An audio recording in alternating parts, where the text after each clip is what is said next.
Pessoal do oitavo ano, aqui é o professor Lucas Sampaio, professor de literatura, e hoje eu vim comentar um pouquinho com vocês sobre o gênero textual cordel.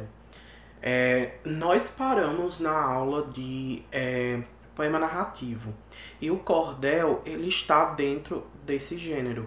O cordel é um tipo de poema narrativo, porque geralmente ele possui um personagem, uma situação principal a ser narrada, possui conflito, clímax, desfecho, tudo que uma narrativa possui, o cordel também possui.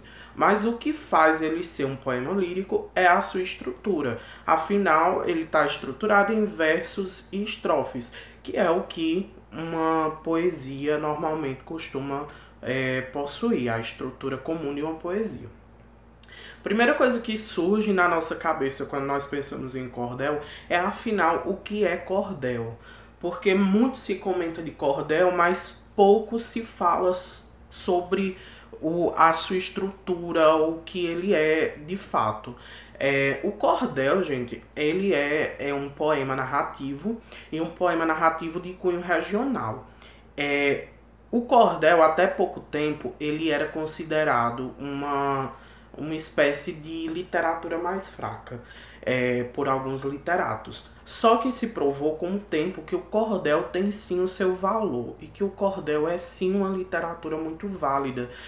É uma literatura que nasceu no regionalismo, que nasceu através do povo, da população, e que tomou esse espaço de cultura e de literatura conceituada, de literatura considerada como literatura de qualidade.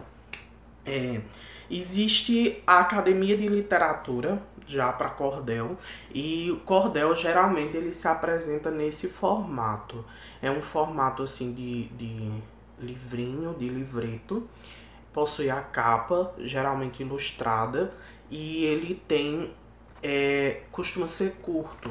Então ele possui essa folhinha de rosto e ele já vem com a poesia. Como vocês podem perceber, ele é curtinho, são poucas páginas e ele tem muito cunho humorístico, ele é sarcástico, ele trata, por exemplo, de religião, de questões profanas, de humor, é tudo muito popular. Então, como tem esse cunho popular, tem histórias que são de raízes populares, certo?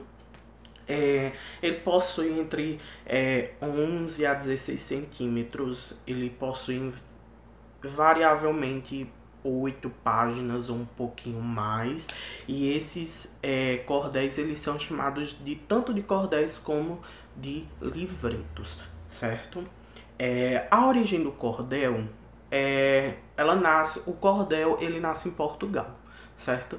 Então a origem do cordel é em Portugal, possui uma raiz muito antiga, porque o cordel nasce junto com o trovadorismo, que é a primeira escola literária em língua portuguesa, ainda em Portugal, na Idade Média, lá no século XII, XIII, certo?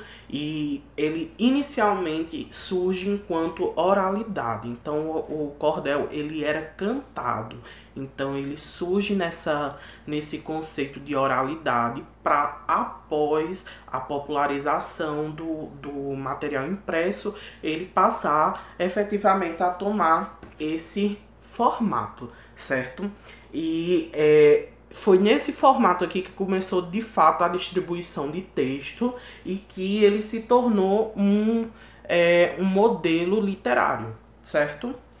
Inicialmente ele era cantado e por isso ele tem esse tom oral, mas o cordel em si é um gênero textual, porque hoje em dia ele é concebido em texto, certo?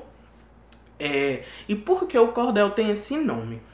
O cordel tem esse nome porque inicialmente ele era vendido nas feiras e ele era exposto em cordas. Então se colocavam cordas, varais, no meio da feira e colocavam esses livretos e colocavam pegadores. Então ele era vendido como se fosse num varal.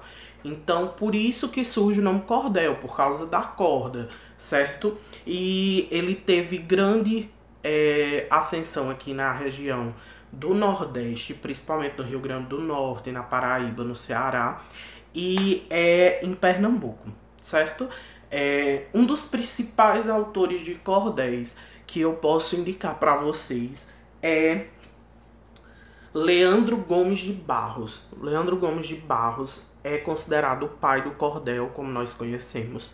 E o dia 16 de novembro é o dia de seu nascimento, certo? E também é o dia considerado o dia do cordel, por causa de seu nascimento. Ele inspirou muita gente a criar obras, certo? Seus cordéis, por exemplo, como o Testamento da Cachorra ou O Cavalo que Defecava Dinheiro, deram base para o Alto da Compadecida de Ariano Suassuna. Então ele é muito importante enquanto cordelista. Seus temas, obviamente, como vocês puderam perceber, está no campo do humor, mas ele também entra em campos, por exemplo, fantásticos, religiosos. Esse exemplo aqui é Uma Viagem ao Céu.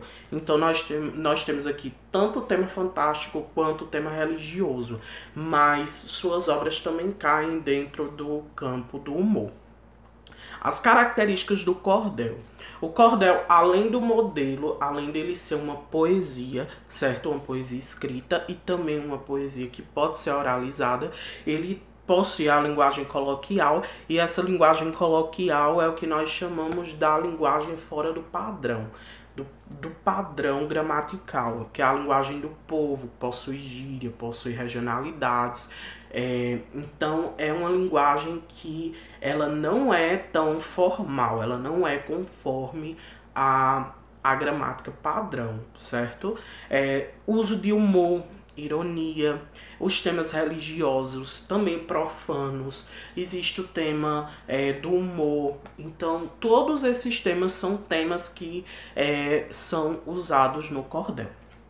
Os temas são diversos, como eu disse: folclore brasileiro, religião, profanidade, presença de rima. A rima é muito importante, porque como o cordel ele era feito para ser cantado, a rima ela era importante, porque a rima é o que dá a musicalidade do poema. Então, essa poesia, ela possui rima. Então, o cordel caracteristicamente tem rima.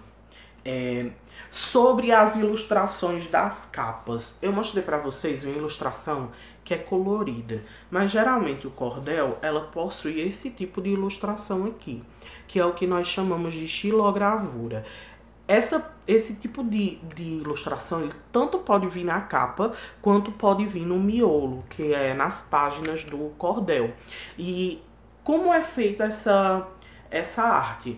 Se pega uma base de madeira, geralmente se esculpe, faz um alto relevo espelhado. Então ele não é assim, ele fica assim na capa, mas geralmente ele é ao contrário, ele é espelhado e através dessa base já feita se passa a tinta preta e se carimba, certo? Esse é o cordel, a forma de ilustrar o cordel. As atividades, pessoal, vão estar na área do aluno, que é o local que vocês têm acesso à apostila, certo?